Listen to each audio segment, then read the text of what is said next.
What other fuck ass shit has our president done now? We are going to get into the latest from the Nimrod in chief, as well as bring our first candidate for office onto the show.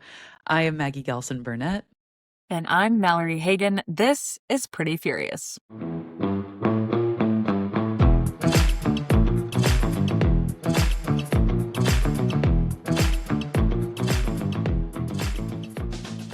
Hi, Maggie. Hi.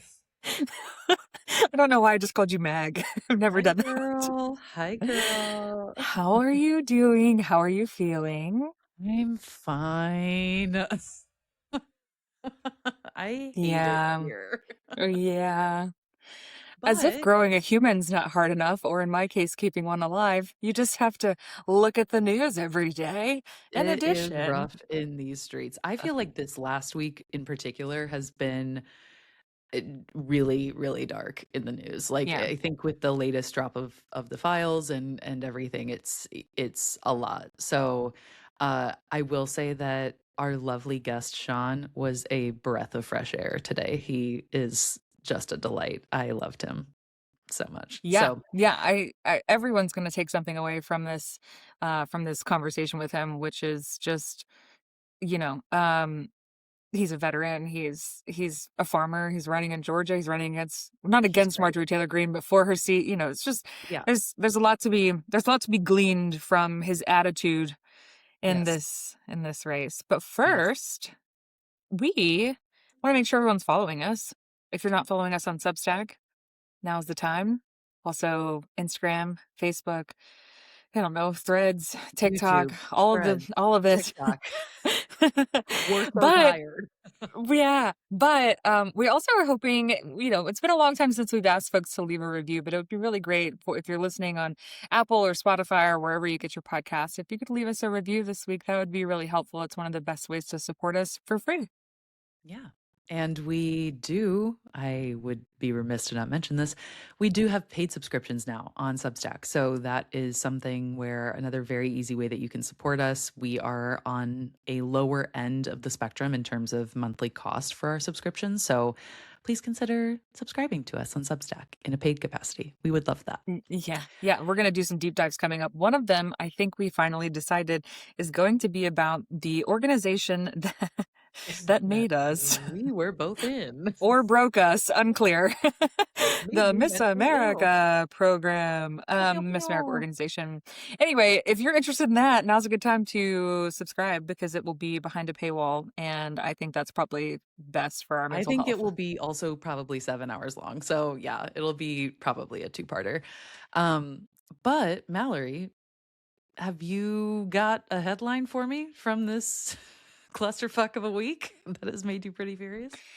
Well, first, I just want to say, I mean, we're not going to dive into the Epstein files because everyone's doing that, and it's everywhere as it should be, except the national media, the mainstream media. But everybody online's talking about the Epstein files. They are abhorrent. If you want to search through the emails, you can go to, I think it's called Gmail. Someone built out the Epstein files in like a Gmail format that you can search in real time. So if you're interested to know what they say and what's in there, by all means, that's a great place to start. I just want to say, if you're a survivor and this is hitting you in the face at all times, we understand.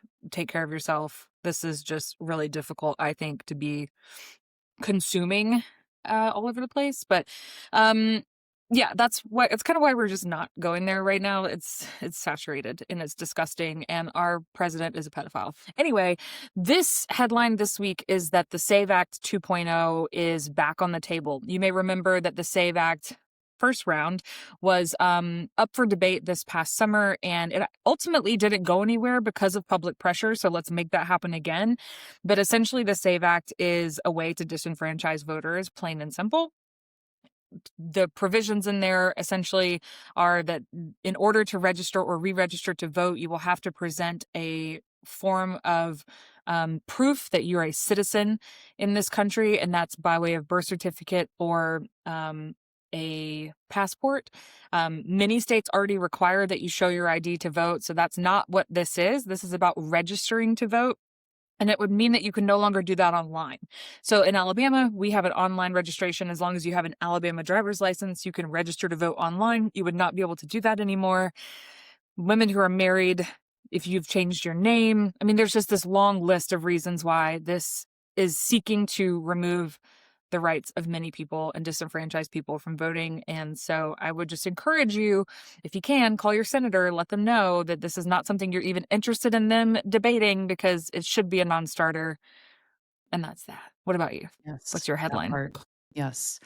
My headline is well, this morning, Donald Trump released a video on Truth Social that at the tail end of it has Barack and Michelle Obama as monkeys at the end of it. Um, so we know that our president is racist, and you can't, like, that is an objective fact. You can't actually, like, argue that any longer. No, no, Um, but they will. They'll argue they it. will, But anyway. absolutely. Yes, they will. And to do this at all is vile and disgusting. But to do it during Black History Month, like it is, there is no low for, like, it just, he just keeps going lower. This man is the scum of the fucking earth. Like, there, the line You in know the why? You sand. know why I think he did it? You know why I think he did it?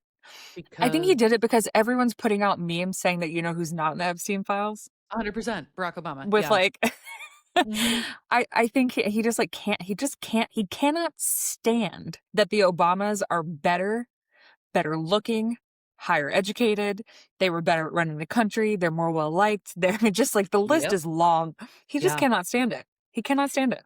It's so fascinating. I was just reading an article the other day from the New Yorker talking about how the difference between mobilizing voters and organizing voters, and how this is best demonstrated through obviously MAGA and Democrats, but also how organizations that we may not like typically think of have demonstrated this. Organizations like DARE, the drug program, the drug prevention program, and MAD, Mothers Against Drunk Driving.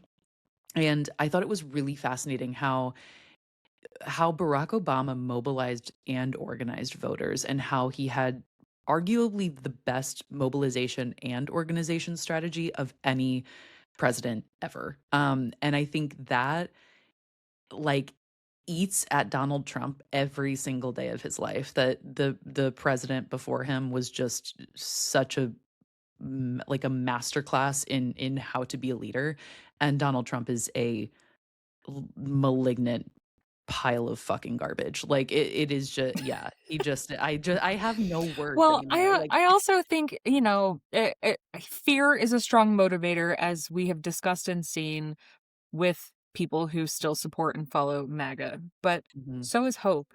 And mhm, Barack Obama's hope, you know, motto, the signage of him everywhere that says hope, you know, that's yeah, also a really strong motivator. And we all prefer someone to vote for.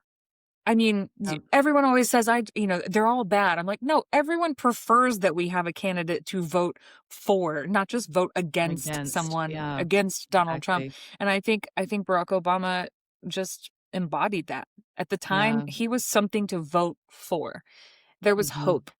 Um, and my, how things have changed. But you know I who we have miss hope the in? Obamas so much. Like, I just miss them deeply. Like, I just get so Same. sad thinking about how much I miss them. I actually listened to Michelle's Call Her Daddy episode here this past week, and just like, what a concept, you know? The most highly educated first lady. What a class act too. Like, they both are Truly. just classy as fuck, and it's, She did say we still have to go high, that we can throw tantrums, but we still have to go high. I do have to say, I'm not sure that I agree, unfortunately. I Perhaps don't she's know. just a bigger person than me, and I'm okay to admit that.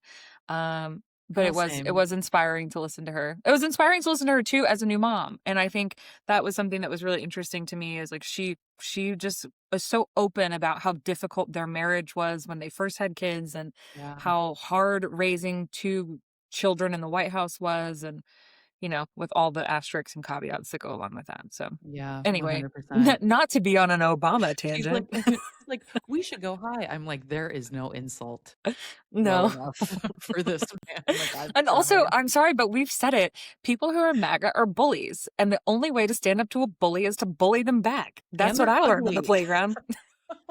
Sorry. I learned on Okay. the playground, if you go hit me, I'm gonna hit you back. That's how this is going. Fully. I'm not going to tell the teacher, I'm gonna clock you, and then we can work it out. Honestly, though, someone who reminds me of Barack Obama has very like Obama energy, I feel like. Mm. Is our guest Hmm. today is Sean Harris, Yeah. who is running for office in Georgia's 14th district, I believe, Marjorie Taylor Greene's old seat. Sean is a combat veteran who retired after 40 years of service as a general. His international postings include Afghanistan, Liberia during the Ebola outbreak, chief of staff to NATO forces in Kosovo, and as the senior defense attaché in Israel. Sean spent a few years as a middle school teacher and principal as well. He is a Georgia native, and he returned home with his wife of 37 years, Carla, who is a family physician, and started their grass-fed Red Angus cattle farm. They have 5 sons and 4 grandchildren. So let's welcome Sean to Pretty Furious. Well, welcome, Sean. We are so excited to have you on Pretty Furious. I believe you are actually our first person running for office who is joining us on the show. So we are very excited to have you. We always start out by asking our guests if there is a headline that has made you pretty furious this week. And we know that there's no shortage of headlines out there. So do you have a headline you'd like to share? Yeah, first of all, I want to say thanks. I'm excited to be on y'all guys' show. The headline is actually a headline that just hit this morning. When I was out this morning checking on the cows, my phone, like everybody else's phone, I get all kind of things on social media, and there you go. Donald Trump actually sends out a video, and at the end of it is showing President Obama and his wife as monkeys. And I just said to myself, what is America? What are we doing? How do we have a president at that level stooping to stuff like this?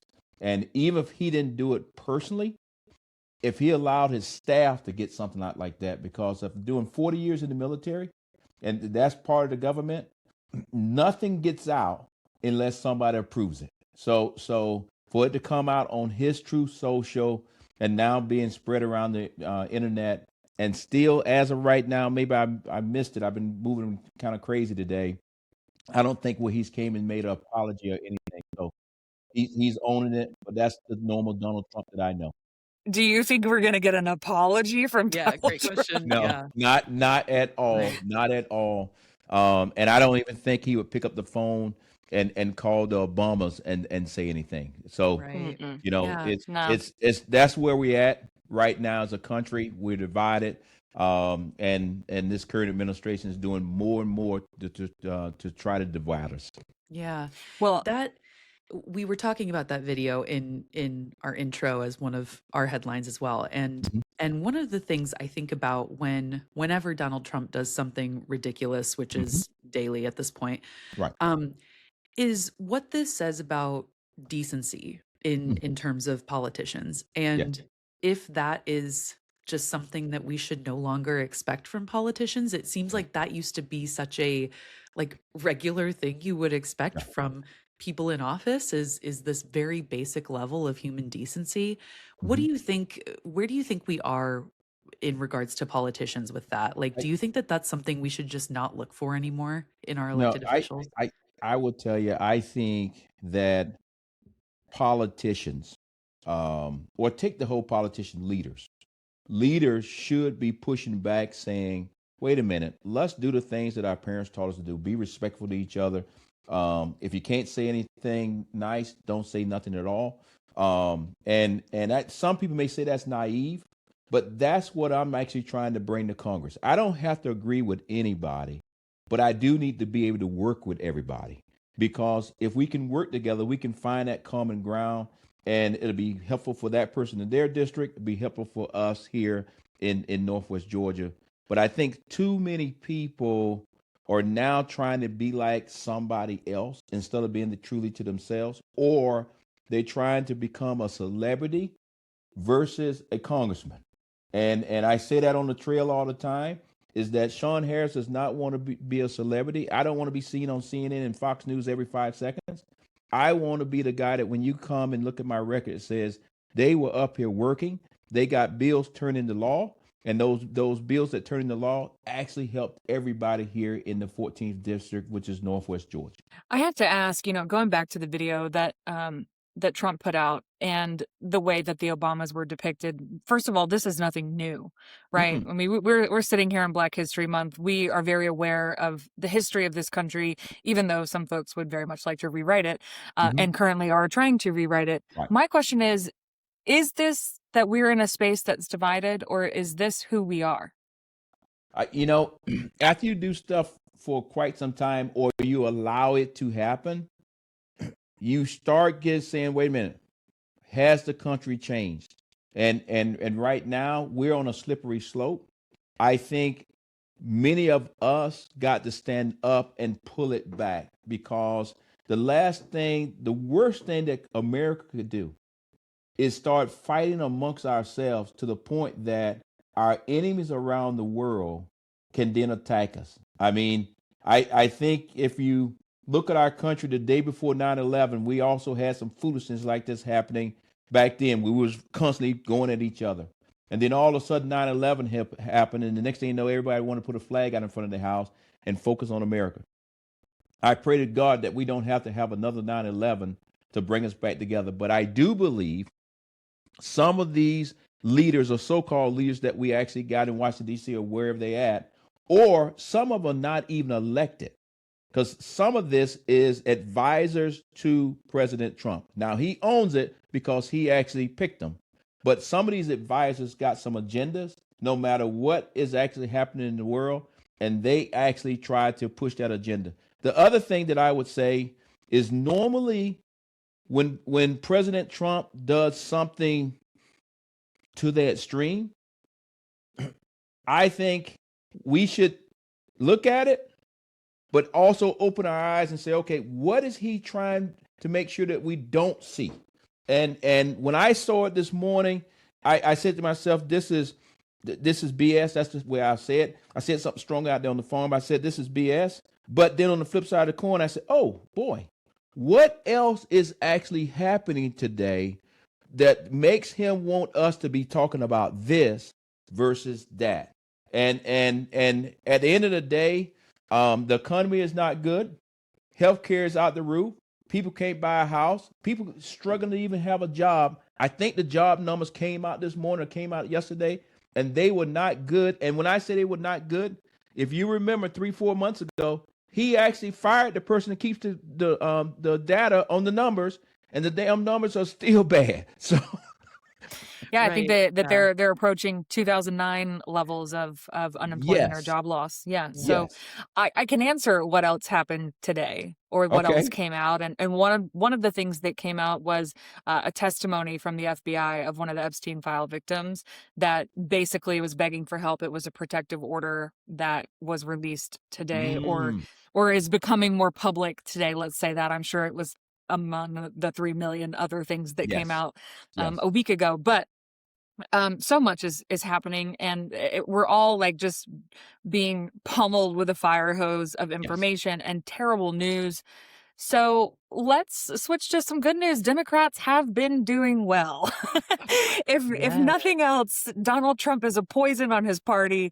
It's very clear from Georgia, actually, where yeah. I think it was, what was your Public Service Public Commission, Service or Commission. Yep, Yeah. yep, yeah, yeah. which is a whole different ballgame Whole we've been down. different ball game. But we showed in Georgia, if Uh-huh. we all get laser focused, everybody put their hand to the plow, we can actually flip the entire vote. We made history. We made history a couple of years back with the two senators. We just made history with those two, and I am confident. I'm confident that we're going to make history with me. Some people love to say, Sean, you're running against 16, 17 Republicans. Oh, okay.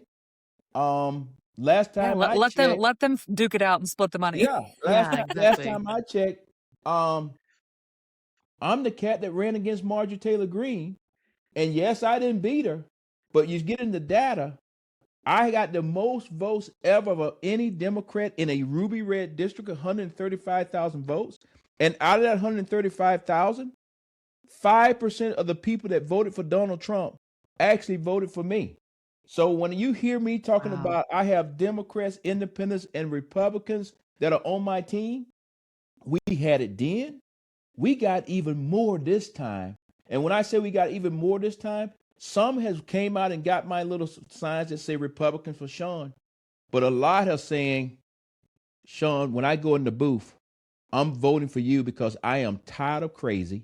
I'm tired of being embarrassed. I'm tired of people promising me something every doggone 2 weeks, and we never get to those 2 weeks. So at the end of the day, I'm going to vote for my kids and my grandkids because you are the right person for the job.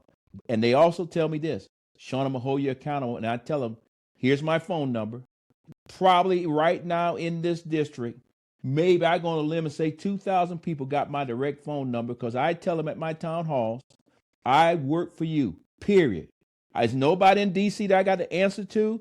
I'm a Democrat, but I am not tied to the party. I got to do what's right for the people here in Northwest Georgia, period. Yeah. You know, I think a lot of people have feelings and thoughts about Marjorie Taylor Greene. Mm-hmm. What do you think tells you that people are ready for a Democrat in your district, in a Yeah, district that has been historically predominantly red for many yeah. years?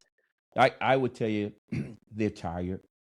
And when I say tired, physically tired, but they also tired of all the lies. They're tired of somebody saying it's going to get better and it never actually gets better.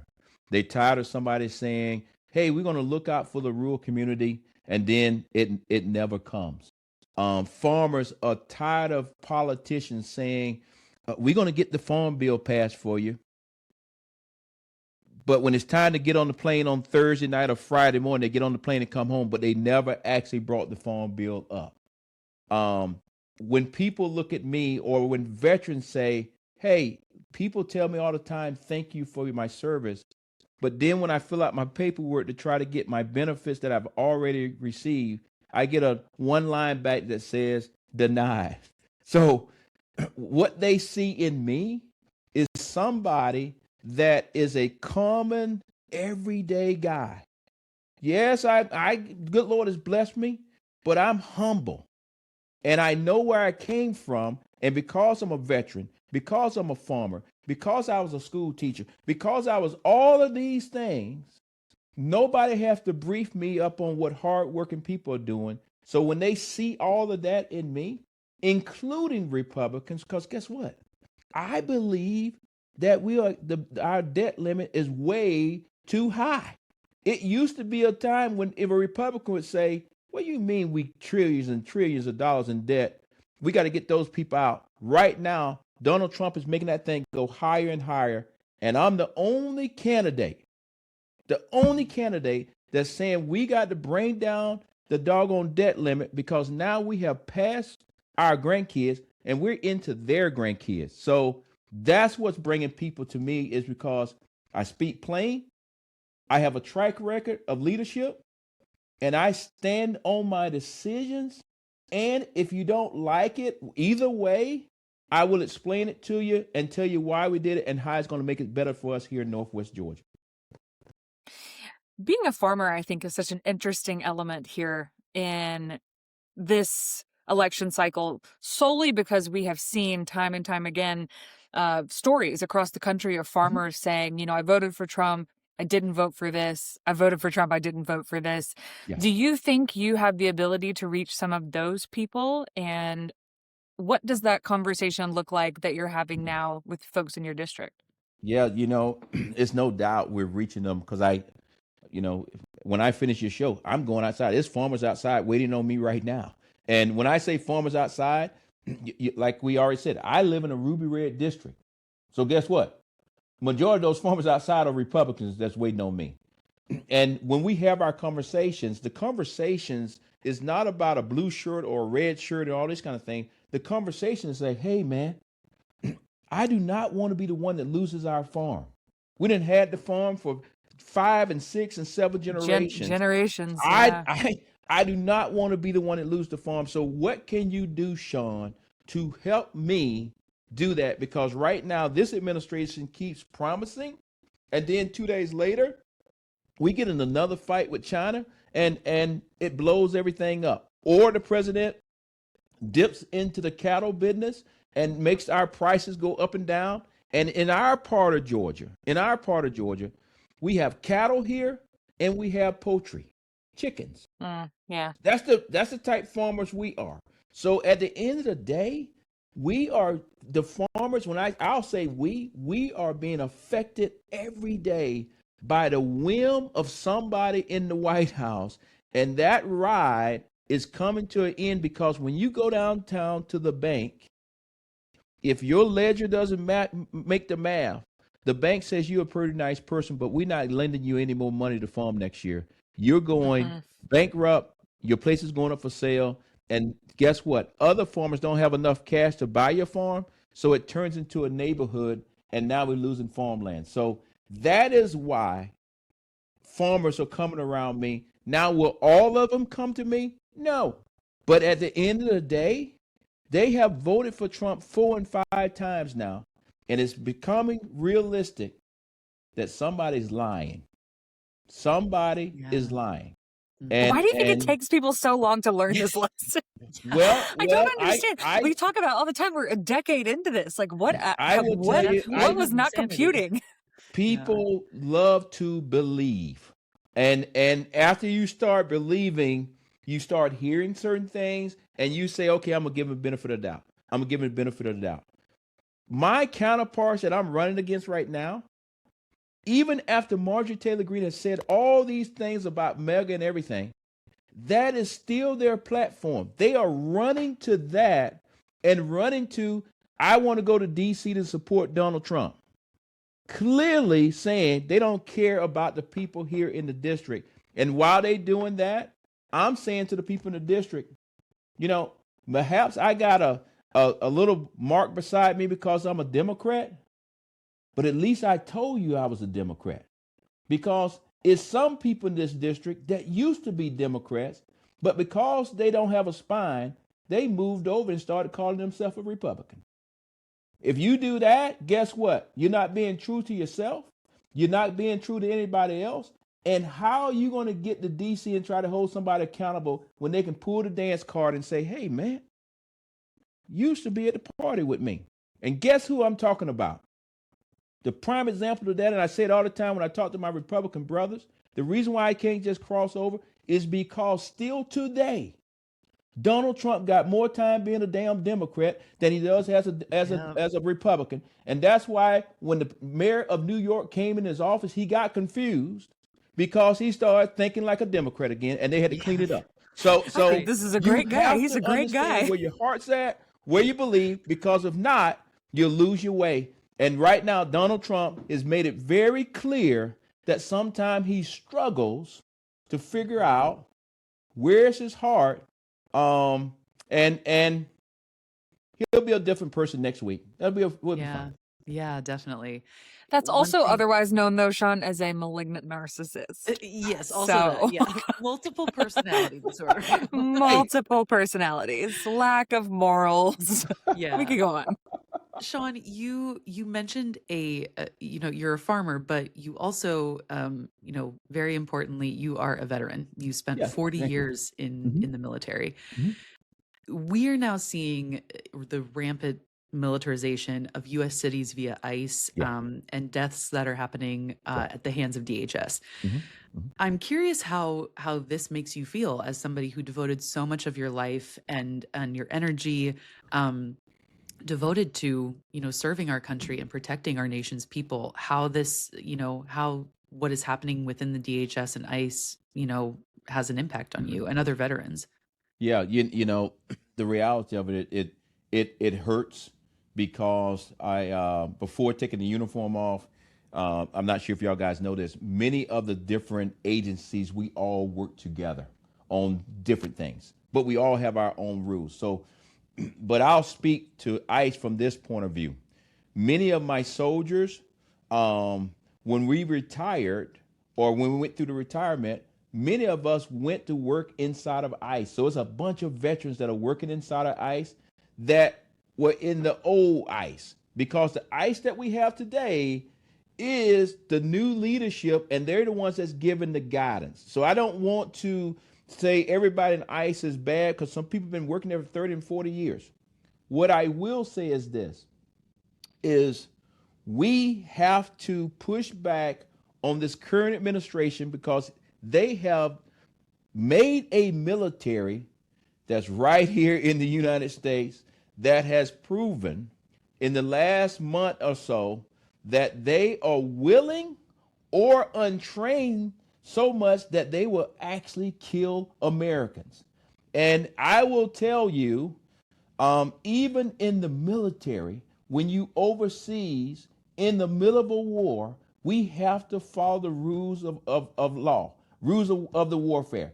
And at the end of the day, if you actually kill somebody in a combat situation and you didn't follow the rules, we will take you to jail and lock you up in a place called Leavenworth, Kansas for the rest of your life. But here in the United States, leadership, when I say leadership, I'm not talking about myself, but I used to be part of leadership. Leadership, before we can even do an investigation, says that the ICE agent did it right. If somebody's dead and they're American, hell, something had to go wrong, period. Let the investigation play out, go from there. I will go on and just tell you what, right. The person that's in charge of Homeland Security, she should be fired today. Period. Period. Period. Period. However, President Trump, he picked his own team. This time, he actually picked many people that are not qualified to do the job. And because they're not qualified to do the job, they can't speak power to what they're supposed to be doing. If you got a bunch of dumb people on your staff, they just do what you tell them to do. That is not the way the United States was built. We're not supposed to be on a dictatorship. We're supposed to be a democracy, and those people that are in charge of those agencies are supposed to be some of the best of the best of the best. And when they're not being the best of the best, they teach others at our major universities of how to do the job for the next generation. What I will promise you, when these people that are in the White House right now are in these positions, when they walk out, I guarantee you won't find them at Harvard or any of the universities teaching anybody. I don't think they'll be able to sell a book. Yeah, That that's that true. that makes me, curious how you feel about just military leadership as a whole, right? Mm-hmm. My husband's a West Point grad and is active Okay. duty. We're a military family, and it is alarming Yes. often to open your news source and see that another, four-star general has been let go or fired, or another woman has been removed from her Yes. position, Yes. seemingly getting rid of anyone who might voice some opposition to Yes. the leadership of Donald Trump in this administration. Mm-hmm. Does that worry you for the future of our military, or do That you believe that the system is strong enough to withstand? I first of all, I think the system's strong enough to withstand. However, the system is definitely being it's some serious pressure on it. And it's going to be some amazing people that I know personally are going to be kicked out of the military for nothing they did was wrong, and many of them are women. Are and what worries me is, again, like I said earlier, our Secretary of Defense or Secretary of War, Pete, whatever you want to title you want to give him, is completely out of control. And your husband was in West Point, so your husband know the game. Pete was at best a major or a lieutenant colonel. I'm not poo-pooing on lieutenant colonels and majors, but at the end of the day, he is not qualified to run the Pentagon, period. It's way over his head because he's talking about somebody getting out and doing PT. Hell, senior leaders know how to do PT, okay? So another thing I With would say on with his inability to actually complete the things exactly, that he's exactly. discussing. You need to learn how to do a pull-up. But I'll just say this. One, I believe in our military. I believe in our systems. We will be okay, but it is gonna be painful. And I think what you're gonna see happen as more leaders at all levels, military leaders at all levels, get pushed out of the military for whatever reason, I think you're going to start seeing them where they would have just went home, spent time with the family, maybe wrote a book, maybe did a little job here and there, went out on the talking circuit, talking about leadership matters, all that kind of stuff, I think you're going to turn around and say, wait a minute, there's a whole bunch of veterans running for Congress. There's a whole bunch of veterans now running for state stuff, and there's a whole bunch of veterans running to be a governor. I think what he has done has ignited that leader to say, wait a minute, I'm not just going to go into retirement and play with the grandkids. Yeah, we're going to do that. But we still going to take our skill set and actually still fight for this country, but fight for it in a different way. The last piece I'll touch on it is when it comes to Senator Kelly, that is just craziness. And I'm glad Senator Kelly is fighting back. He has my full support. He's going to win this case. He's going to embarrass Pete. And I hope the president fires him also. But I will say this, if this happens, guess what? Sean Harris, me, will be called up just like him. They'll put me back in uniform and take my retirement and say, okay, you're not a general anymore. We're going to make you a colonel or a lieutenant colonel or whatever. If it happens to him, then it will happen to all our NCOs. It'll happen to everybody. Anyone. And that's why the anyone. veterans need to get out and actually vote, and vote. Because guess what? Who cares if you're a Democrat, independent, or Republican, whatever? This right here is cutting home at our core of all of us as veterans that are actually out here. I actually think that's such a great lesson for MAGA as a whole. Yeah. Right. We're looking at what's Right. happening with ICE. We're looking at what's happening with SNAP benefits, with Mhm. the removal of subsidies for the Affordable Care Act. We're looking at what's happening with veterans. And to me, the major issue and the difference between our two party ideologies is that for some reason, folks who are still entrenched in this conservative movement, this era of it, Mhm. can't seem to put theirself in the position to see that this could happen to you. You could be Right. Renee Nicole Good. You Yeah. could be going home from your kid's basketball game and ICE tear gases your van. Like Mhm. these things could be you. And it's really unfortunate that it takes touching home for some folks to change their mind. But I hope what Yeah. you said, especially to veterans, really sticks with them. Like this, Mhm. if they're coming from Mark Kelly and he's a public figure, he's somebody who has the power to bring this to the national spotlight. Imagine what they'll do to somebody who doesn't have that at all. Right. You know, I said last night, I did a town hall last night. In a few days, I'd be able to hit all 10 counties, and everybody's invited to them. But I said it at that because there was several veterans there last night. And I said to them, think about this, guys. Senator Kelly was just going to retire as Colonel Kelly. That's what he's going to do. He's going to go home, relax, and support his wife that was the politician. And I said, guys, the only reason we got Senator Kelly today is because his wife got shot. That's the only reason that he is now a politician. And I said, a guy that went through all of this, great American hero, then your wife gets shot, now you go to Congress, you do all these kind of things. And now you're talking about you want to bring him in, demote him, disgrace his career. BS, BS. I don't know your rating on your show, so I'm just going to say BS, BS, BS. You can But say at the end of the day, bullshit. Whatever you want. I say to the veterans, regardless if you like him or not, Kelly went to space several times as the commander. Now we talk about what we did in Afghanistan and Iraq and all this kind of stuff. Hell, he went to space, man. That's a whole different program. Whatnot. Yeah. He's a real astronaut. So if they can take him down, Sergeant so and so, Lieutenant Colonel so and so, Major so and so, who do you think you are? Because you don't have enough money to even go out and get a lawyer and bring the case.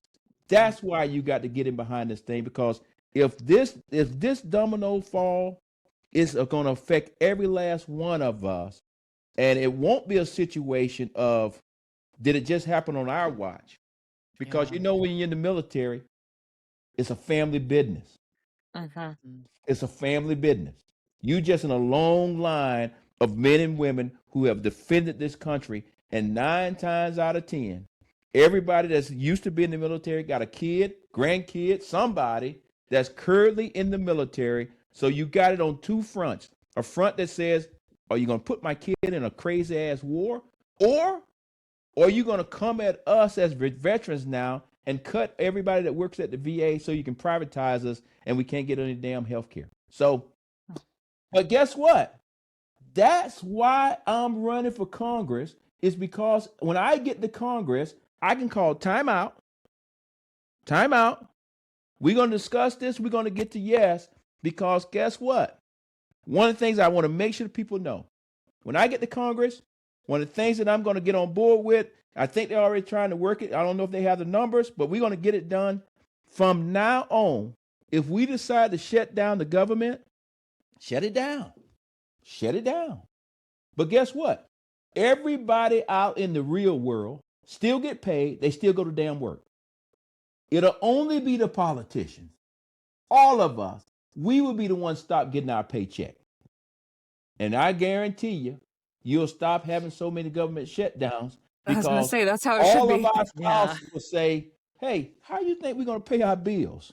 Because one thing about politicians that make us all equal, everybody got somewhere to stay in Washington, D.C., and then they got another house back in their state. And guess what? Usually you struggle to try to pay for both, because Washington, D.C. is not cheap. Yeah. Well, would you support term limits? Yes. Matter of fact, you know the reason why I support term limits? My wife already told me, Carla told me point blank, you already did all those years in the military. You don't get to leave here anymore. Bottom line, I'm going to D.C.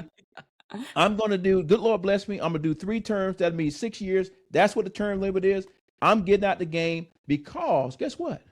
I think, and there's some people may want to punch me on this, I don't care, but I think at some point you got to let the next generation come and get in the game. Yeah. If you stay in the game, it's like becoming a general.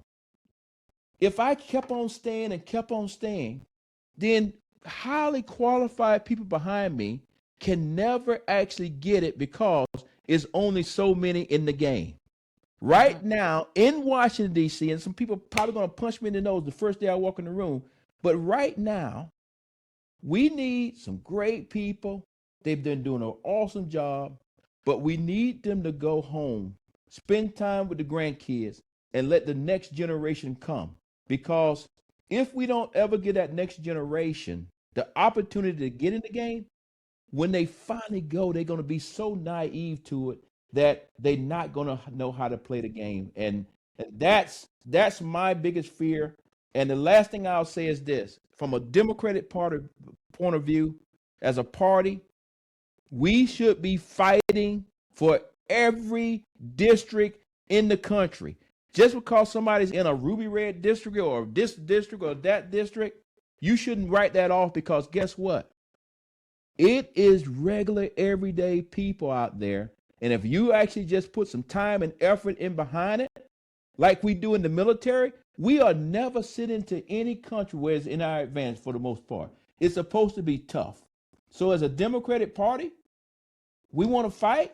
Let's fight across the entire nation and fight in some of these districts that somebody may say is going to be tough. But if you put some effort behind it, we win it. And that's why I'm confident that I'm going to win my doggone race here, and I'm going to represent everybody in this district across the board. And the cool thing is, when I get to D.C., nobody can't tell me what I can do and what I can't do, because we did it. The key word is we. Yeah. Thanks, ladies. I love that. That's great, Sean. And thank you so much for joining us. And thank you so much for the work that you are doing in a district that really needs it, in a country that really needs it. So we thank you so much, and best of luck to you in your race. Thank you very much. And I'll look forward to coming to your show anytime. What I would just say to your audience, hey, go to my campaign page. You can see, I got the shirt on today. You see it right on my shirt, but I'm not asking for money. My team would say, Sean, you should ask for money. No, what I need, first of all, is your prayers, because this is not going to be easy. But on the second part, I need you to go to my campaign page, go to the bottom, and it says volunteers. I got roughly about 700 volunteers on the ground. I need thousands and thousands and thousands of more that can help us make phone calls, send postcards, the whole 9 yards. And I don't care where you're at in the country. In order for us to win, I need all hands on the plow to actually make it happen. And that's what we did when I was running around in Afghanistan, was all the prayers from all the American people. And that's how we got back home. And that's how we're going to win this race here in Northwest Georgia. So again, thanks, ladies. Y'all guys have a great day. Thank you. Get out Thanks, to those Sean. farmers. Oh, yes. Bye. Bye-bye. Thanks, Sean.